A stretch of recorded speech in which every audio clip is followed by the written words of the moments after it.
นฮอดจุดหมายขออวยพรให้ทีมงานกู้ภัยทั้งหลายจงบรรลุเป้าหมายช่วยเหลือทุกคนออกมาหน้าที่นี้นะพวกเขาคนลาวทุกแห่งขอบใจกู้ภัยอย่างแห้งที่ท่านยืนมือเข้ามา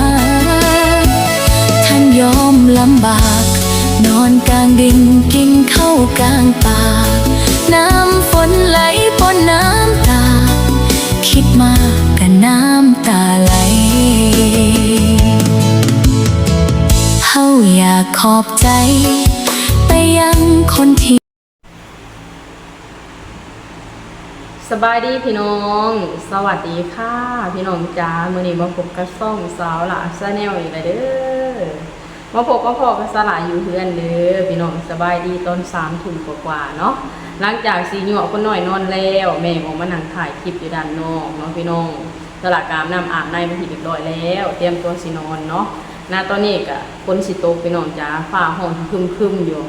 ไฟดับไปหลายรอบแล้วพี่น้องก็เป็น4-5 รอบหรือเปล่าในขณะที่ถ่ายคลิปนี่นะพี่น้องก็ไฟดับไปก็ต้องเริ่มใหม่ตลอดเลยเนาะพี่น้องเนาะโอเคพี่น้องเมื่อนี้สลากมีเพลงมานำเสนอเนาะพี่น้องบอกเลยเป็นเพลงที่แบบซาบซึ้งกินใจเนาะพี่น้องฟังแล้วน้ำตาสิไหลพี่น้องจ๋าสลากฟังหลายรอบแล้วเนาะพี่น้องบอกเลยว่าบ่ต่ำกว่า10 รอบแต่ละเพลงเนาะพี่น้องมีหลายเพลงเลยที่พระเจ้าแต่งขึ้นมาให้กำลังใจหน่วยกู้ภัยไทยลาวเนาะพี่น้องเนาะสถานการณ์จะเกิดขึ้นในประเทศเราณตอนนี้ก็บอกเลยว่าได้ความร่วมมือจากหน่วยกู้ภัยไทยลาวนะพี่น้องรวมทั้งต่างประเทศนะจริงให้การช่วยเหลือในเหตุการณ์นี้บอกเลยว่าคนเราทุกคนซาบซึ้งในน้ำใจของหน่วยกู้ภัยทุกคนทุกภาคส่วนที่มีส่วนเกี่ยวข้องในการเหตุภารกิจนี้เนาะพี่น้องก็คือช่วยเหลือ7 คนลาวที่ติดอยู่ในถ้ำนะพี่น้องณตอนนี้ก็ช่วยมาได้เราหาคนเนาะพี่น้องเหลืออีก2 คนที่กำลังปฏิบัติงานกันแบบว่าแข่งกับเวลาเนาะพี่น้องเนาะสลากก็หวังว่าอีก2 คนสิปลอดภัยแล้วก็อีกบ่โดนเนาะทางหน่วยกู้ภัยเฮาก็สิเจอตัวอีก2 คนเนาะพี่น้องฉลาดขอภาวนาให้2 คนนั้นมีปาฏิหาริย์ได้กลับมาอยู่ในอ้อมกอดของครอบครัวอีกครั้งหนึ่งเนาะพี่น้องบอกเลยว่าทางหน่วยกู้ภัยเฮาก็บอกเลยว่าเต็มที่กับทุกสถานการณ์เนาะถึงเส้นทางสิยากลำบากสำใดก็ตามนะหน่วยกู้ภัยเฮาบ่เคยท้อถอยเนาะมีเป้าหมายเดียวก็คืออยากช่วยเหลือผู้ประสบภัยให้อยู่รอดปลอดภัยนั่นเองตลาดก็ขอภาวนาให้ทุกคนปลอดภัยเนาะพี่น้อง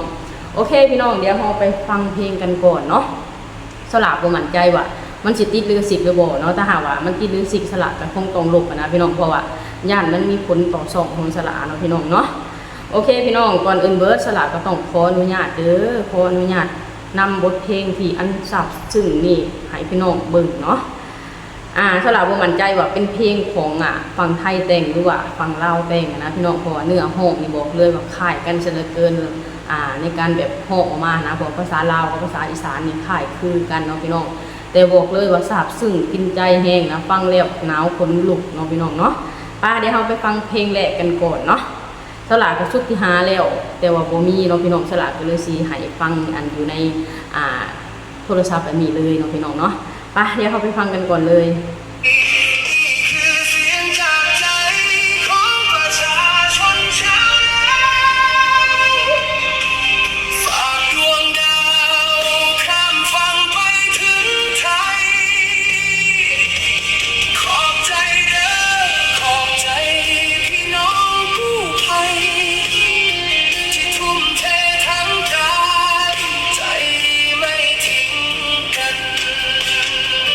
สายเลือด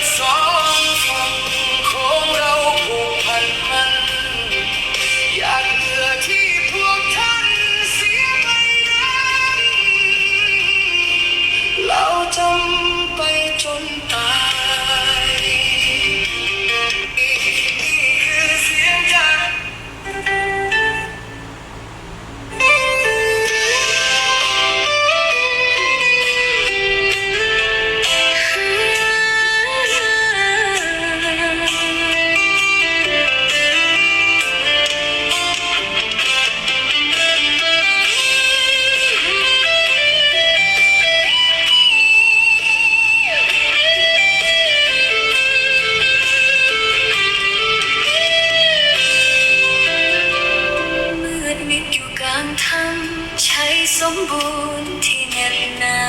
วจากชีวิตที่ปวดร้าวคอยแสงแห่งความหวังข่าวด่วนกระจายไปฮอดฝั่งขวาบ่หยุดยั้งเสียงไซเรนดังน้ำใจอายฟ้าวเล่นมาหารถกู้ภัยไปทะเบียนไทยข้ามขัวมิตรภาพมาซอยบ่ทิ้งให้เราคอยฟันฝ่าความยากลำบากมาแบกถังออกซิเจนลุยขี้ตมเข้าป่ามาบ่ห่วงเลยชีว่าขอเพียงได้ซอยเพื่อนมนุษย์ขอบใจเด้อกู้ภัยไทยหัวใจอาสาข้ามพรมแดนมาฮักแพงบ่เคยขาดแคลนสองมือที่ยืนมาช่วยเจ็ดชีวิตที่ห่วงแหนแสงสว่างเป็นตัวแทนความดีสิจดจำไว้กู้ภัยลาวและกู้ภัยไทยเฮ็ดเวียกเคียงบ่าเคียงไหลสื่อสารกันด้วยหัวใจภาษาบ่มีปัญหาเหงื่อทุกหยดที่ไหลลินคือน้ำทิพย์จากฟ้าชุบชีวิตที่โรยราให้กลับคืนมาอีกครั้งเสื้อคนละสีสังกัดอยู่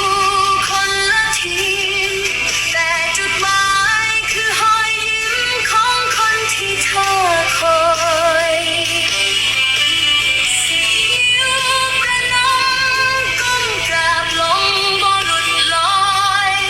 แทนคำขอบใจนับร้อยจากหัวใจชาวเล